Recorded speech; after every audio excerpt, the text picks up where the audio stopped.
Hello, fun seekers and psychiatry fans. This is Estelle Toby Goldstein, MD, the Renegade Doctor. I am here with a woman who's been sharing patients with me for less than a year, but I feel like it's been forever. Esteemed professional colleague, the certified hypnotherapist, Ms. Mona Jones.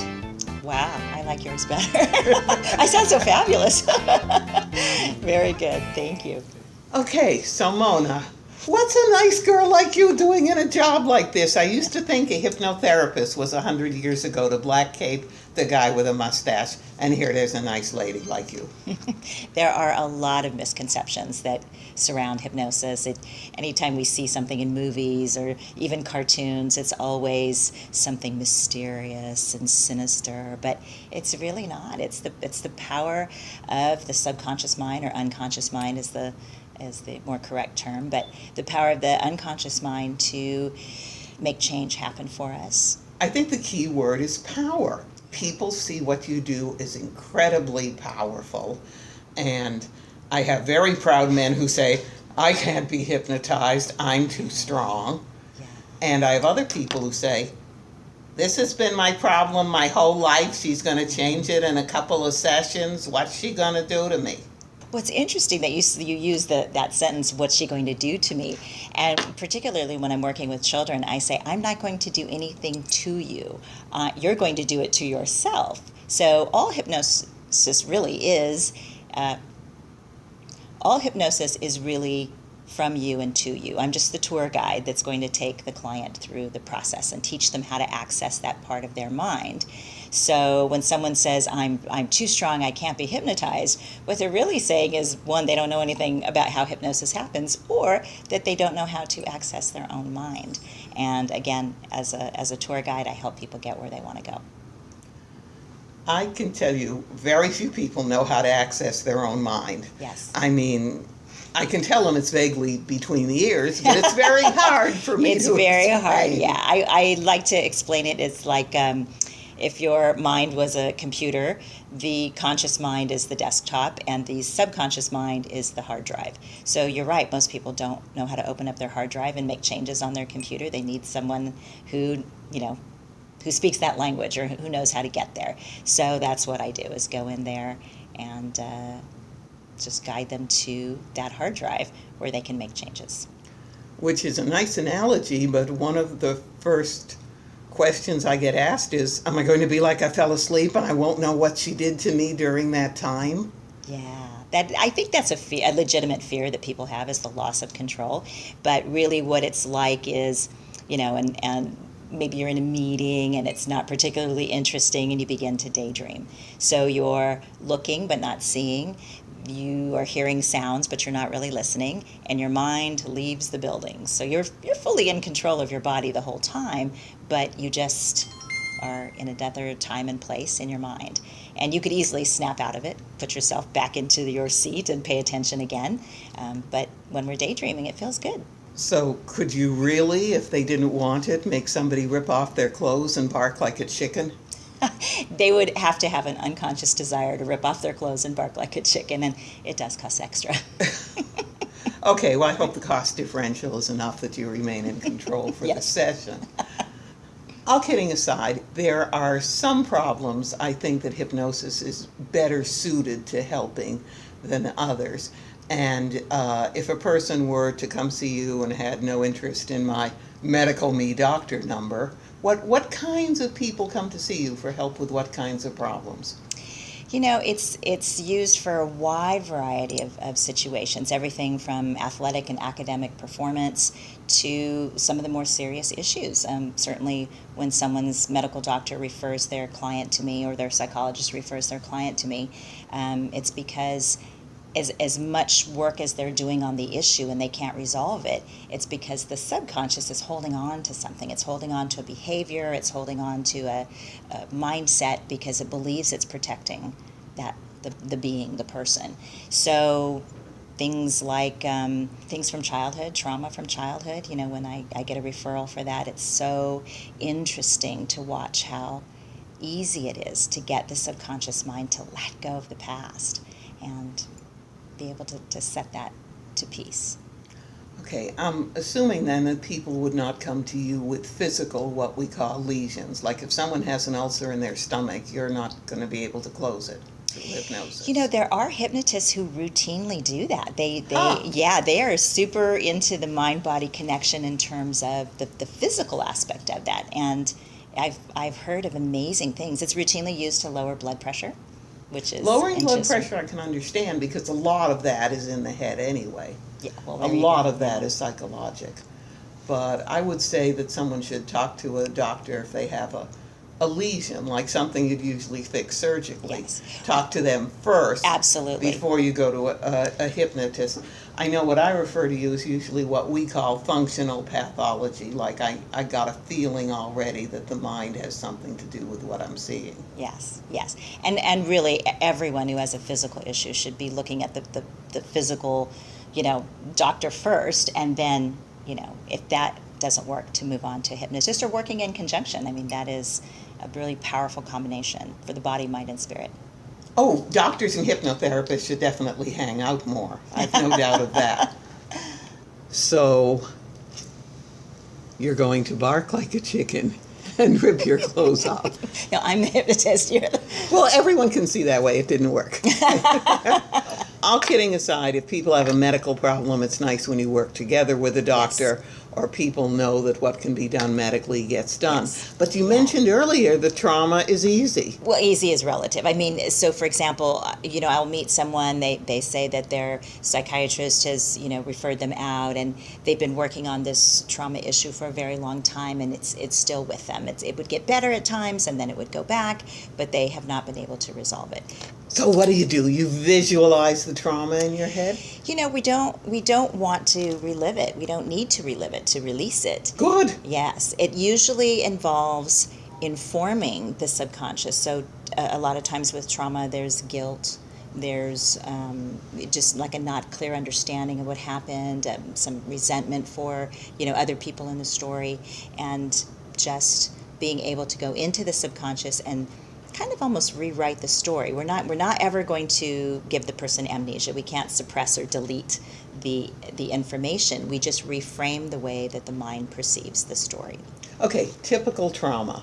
Nice little girl got beat on by dad for no reason that she knows about, and she can't figure out why she was a bad girl, but she remembers getting beat on and thinks she deserves it, which I have decided is wrong. She is a totally praiseworthy human, and she says, but I can't stop thinking about it, and I'm telling her, you gotta see my friend Mona. Yeah. So what do you do when she walks in the door? Once she's in the hypnotic trance, it's almost as though there's a part of the mind that is time-stamped at that age. And so all understanding around that event is at that childlike mindset or So you do what they age. call regressing? You bring her back to that time? To that time, but I usually like to bring the informed adult back to that time. So in other words, we sort of time travel in the mind back to the event, and the adult self informs the young self with important information like, this is not your fault, he has the issues, I'm there for you now, I'm going to protect you from now on, you're going to be fine, you're going to be okay, and you're going to learn a lot from this, and you're a survivor. I happen to know that there is no time travel machine in your office. So you Sure talk about there is. Oh, okay. This time between the ears. We time travel the wonderful between place the ears where we all live, the time, between right? the ears. But the Yeah. question is, what is the mechanism? Do you look at her? Do you tell her she's sleepy? Do you tell her stare at this, do that? It's usually about becoming super relaxed and super focused at the same time. And then there's this moment that we cross that threshold. So it kind of reminds me of like when you're meditating and you're in a really deep state of meditation. It's one tick past that. So we cross over into the area where the critical filter is turned off. So all day, every day, our conscious mind, is taking in information. Then we have this kind of save as feature in our mind where we save as good, bad, important, not important, so on and so forth. So when we drop the person into the hypnotic state, we've bypassed that critical filter. So now you really can time travel in your mind. You really can release the past, because the critical filter, the part of the mind that's deciding if this is possible or not possible is off. You're passing over like it's easy the big deal, which is how do you get relaxed and focused at the same time? I'd love to be that way all the time. Well, you can. But again, self-hypnosis, it's all the same. I think that's probably one of the reasons why hypnosis is not as mainstream as going to the dentist or going to the chiropractor, because each hypnotist puts their own spin on it. But it is about super relaxed, super focused, and disengaging the critical filter. So what's your spin? Don't worry, I'm not going to run away and try to be a competing hypnotist. You're more than welcome. There's room for everyone. I believe in abundance. Yeah. Yeah. It really is. It depends on the person, I guess. So, for example, with children, when we engage the imagination and begin as simple as a story, and when we're putting all the senses or engaging all the senses in the story via the imagination, they drop into the hypnotic state naturally. They disengage from reality. When they're watching a TV show or a movie or hearing a really good story, they let go. So maybe one way to make people less afraid and more open to this sounds to me from what you just said that every time you're relaxing at home and zoning out with television, you're really hypnotized. You really are. I mean, that's what commercials are about, right? You start thinking you need that mop or you need that burger because you're in a relaxed and focused state, and you become highly suggestible at that point. So you're suggesting to our poor dear traumatized human that the adult competent person can go back there with the child and say, no, hit. Yes. And again, not that it's going to make it like it never happened, but it's going to allow the mind to understand what happened and to be able to move forward from there.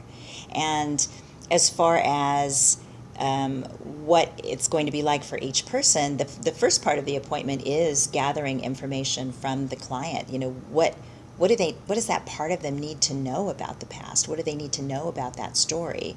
What would it take to make them let go? And sometimes they say, I don't know. I have no idea. If I knew, I would have done it by now. Okay, so what do you they're do very then specific. if they don't know what they need or how to tell What's you? really interesting is as I'm interviewing the client and asking questions, and it's done very conversationally, like we're doing now, and they unconsciously let out clues in their sentence structure. And so I'm writing those down. There are certain phrases that they use that give me an idea of what it would take to unlock that story. And, some people are very visual. Some people are, maybe it's more with the senses rather than visualization. Okay, so you're getting them to change the way they remember it. Yes. So someone who remembers Dad beat him with a strap might think of the strap as a balloon instead? No, because I would never want to invalidate the experience that they had. I suppose that might be one technique one hypnotist might use, but I think, for me, I've seen the most rapid and complete change from understanding the event. It's almost like when they're a kid, there's just so much happening and there's no support and no love and no, understanding of what's going on because the child doesn't have the capacity to understand all the layers of that kind of abuse. So it doesn't change the visual memory of what it fades it. It fades it. And that's an exercise that we do, is moving it from color to black and white, moving their perception of their memory from a place of weakness to a place of strength. So a typical complaint of someone who would come to me with a childhood trauma like that would be, gee, it comes to me in my dreams, it wakes me up. Sometimes I see an old guy who looks like my dad, and I find myself thinking of it again when I don't want to. Yeah. So I guess the real question is, can we diminish the frequency and intensity of those experiences in the patient? Yeah. And it can be as simple as suggesting, whenever you see someone that looks like your dad, it's just another person of the same age or the same style. But it means nothing to you, and it takes. And I jump up and down waving my arms, singing this to them and yelling, and it doesn't take. Yes. And you sit and they relax and get happy, Yes. and it takes. Yes. How long does it take? It varies from person to person and depends on the situation that they're facing. But again, when they've been through all kinds of cognitive behavioral therapy and they aren't getting the relief that they're looking for, it's again because the conscious mind is where all that healing or activity is trying to take place, and the problem is on the subconscious or unconscious level. So the two different areas addressed will produce different results. Once it's laid to rest, in other words, once they have that understanding and they're able to go back and get that resolution or get that peace surrounding the event, it appears not in their dreams at all, because the dream is trying to resolve this issue, trying to make sense of it, and once it's been made sense of in the office, then the mind doesn't have to dream about it at night. This is especially powerful because there's a lot of psychiatric illnesses that, frankly, medications alone can only go so far. Like with post-traumatic stress disorder, I can't think of a study that's shown more than 60% responsiveness at the best to medications for diminishing frequency and intensity. Same thing with obsessive compulsive. About 60% response, and something else has to happen. Yeah. Cognitive behavioral. I think there's some people who it does work on, but people do it differently, and there's plenty of folks who it doesn't. I do meet people that have been in cognitive behavioral therapy for years with no resolution. And again, because the problem is locked in the subconscious area. So, I mean, it's important to know that hypnotherapy is not medicine and it is not psychology. So that's a good reason why when psychology or medicine isn't working and hypnotherapy is, it's because it's neither of those other two. So it shouldn't be relied on in a place where a psychologist or a medical doctor is going to be the better choice.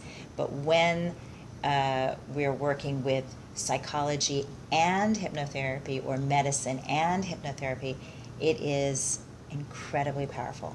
It is a 1-2 punch that can knock out an amazing amount of issues. Well, I know the kind of cases I send you because they're the things that I'm mentioning now. The obsessive compulsive, the post-traumatic stress. One of the things that I have been delighted to learn this works on well, I don't send people just generally for depression, because I don't think either of us has happy pills or their equivalent. But when you break it down into themes, low self-esteem is a frequent theme of depression, and it may be the characteristic that hitches depression to a personality over time. Agreed. And you have done a bang-up job. I have literally had people come into my office after one session with you and, I'm okay. I just figured out I think I'm as smart as everybody else. Yeah. Are there other individual themes that I might not have thought of on my own or that might not come through a doctor? What are the most dramatic things you've been able to help Addiction with? and recovery. Yeah. When I'm working with someone, they've already been through rehab, they've had a 30-day stint or 45 or even 90-day stint, and they come out. So many people, they end up not doing the after work, the aftercare, and that's so important to being able to maintain sobriety as a lifestyle. There are people who never meet a hypnotherapist and they do just fine. They're able to build and maintain sobriety. But there are people that end up in rehab like round and round and round because their issues aren't resolved in rehab, and they aren't resolved when they get out. So hypnotherapy lays to rest not only how they see their drug of choice, but it helps them understand their childhood, because as you know, addiction is so often generational, and all that dysfunction from generation to generation has to be resolved in order for that person to be able to maintain that sobriety without white knuckling it every day. You change their relationship to the substance. I mean, I have seen plenty of people who can't hang on to the after work. And I have told a person who had been through 31 rehabs that I was going to prescribe the 32nd, because darn it, I wanted them alive. Yeah. But how do you change how someone feels towards the substance? Well, one of the things I ask them when they sit down in my office is, what does that substance do for you? What do you get out of that? Because they all know before they ever use it the first time, this is a bad idea, but they're willing to cross over into that for whatever reason, because they think that substance is going to give them something they think that they need. So when I find out what that is doing for them, then we're able to produce in the subconscious that result, but without the substance. Now you're getting better answers than me, because I try to ask questions. Yeah. And what I get from most people in the beginning is to feel better, to feel good. And later in the addiction process, and I've worked a bunch with addicts, they will tell me they're just taking it to feel normal. Yeah. And I live in permanent fear of someone asking me to describe what's normal, because not me, Not everybody. me. So how do you, to feel normal? And yet that's the phrase I hear the most. Yeah. What are people telling you about? Well, to feel normal, that makes me think instantly of a dual diagnosis patient. So someone is having some aspect of mental illness, and they're using drugs or alcohol, or drugs and alcohol, to feel balanced. So Thank you for being the first person I've talked to who understands dual diagnosis in a long time. And generationally, this answers the question, because a lot of people, well, you inherit DNA, surprise, surprise, and the DNA you inherit is going to make different amounts of different neurotransmitters. And I think people are self-treating yes. their own lacks Yes. of neurotransmitters. Yes. And then I got to move in afterwards and hit it with my best shot with either the prescriptions or the natural substances to Yeah. give them the neurotransmitter that'll make them feel normal. So I know how I'm reasoning with chemistry. But what are they telling you? They're not telling me. Oh, no. Well, they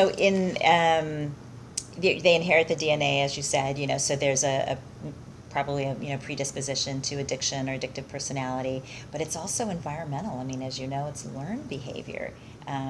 Something, when I ask someone, what is this drug giving you? Or if you know heroin is bad for you, this is a bad idea. What are you getting out of that? And if it's to feel like they belong to their own family, to feel loved, to feel to avoid pain, or to feel like Superwoman or Superman. So you're getting a more complete script because you're getting into the subconscious. I'm just picking up bodily symptoms and cues as best I can I think to it's reason the into the chemical. It's the question. So when someone says, I just want to feel normal, my next question is, what's normal? What is normal like for you? Because normal for me and normal for you are going to be two different things. I hate getting into that, because I usually get an answer, you're the psychiatrist, you're supposed to know what normal is. Yeah. Well, but you're the hypnotherapist, so you don't I don't have to know. what normal I'll is. call Dr. Goldstein for you and ask. But so I do get to, and again, when we're sitting down, it's conversational. It's like this. I'm getting to know them, and I'm listening at the same time for the things that they're not saying. So when I say, what does normal feel like? Or I just want to, I don't want to hurt anymore. What hurts so bad that you would be willing to jump down that hole in order to avoid that hole? What's so bad? And then when they tell me about it, and very often it is trauma, lifetime of it sometimes. Mm. Yeah. Okay, so addictions people, but you probably would not be happy with someone who still needed detox, or someone who needed to be medically squared away first. You know what? I'm happy to be on the team. So if they're Okay. working with a doctor to medically detox, I'm absolutely able to work with them. But if someone is an active heroin user and they're in my office to quit heroin, it's not going to happen. It's just a multifaceted problem that's going to need a team. And there are, of course, the physical aspects of detoxing that a hypnotherapist has no place in dealing with. One patient actually asked me recently if they could get addicted to hypnotherapy. It doesn't sound like that, although I do know one patient who's in love with your voice. That's great. That's good news.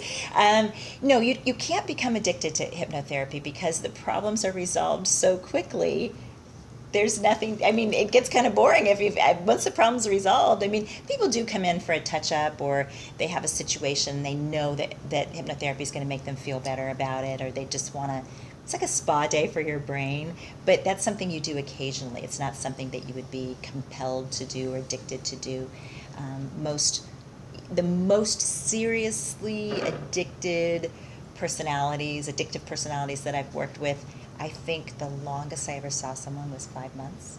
And even at the end of that 5 months, they were already like, gosh, they're kind of running out of things to fix because they were. It was a person I was talking to about what you could do about self-esteem, who had been struggling with these issues since childhood, who looks at me and says, "You mean she's gonna fix this in a couple of sessions after I've been 35 years of thinking I'm no darn good?" Yeah. And I told him, yep. That's the right answer. Yeah.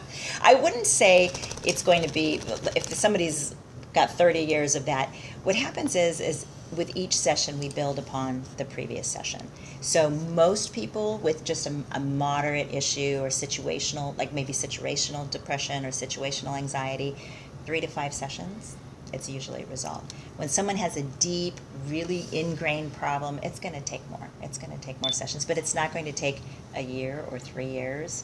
You know, it's not like that. It's meant to be rapid change.